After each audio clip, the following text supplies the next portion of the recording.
కొణిదెల పవన్ కళ్యాణ్ అనే నేను శాసనం ద్వారా నిర్మితమైన భారత రాజ్యాంగం పట్ల నిజమైన విశ్వాసం, విధేయత చూపుతానని, భారతదేశ సార్వభౌమాధికారాన్ని,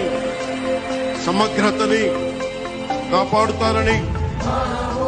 ఆంధ్రప్రదేశ్ రాష్ట్ర మంత్రిగా నా కర్తవ్యాలను శ్రద్ధతో, అంతఃకరణ శుద్ధితో నిర్వహిస్తానని, భయం గాని, పక్షపాతం గాని,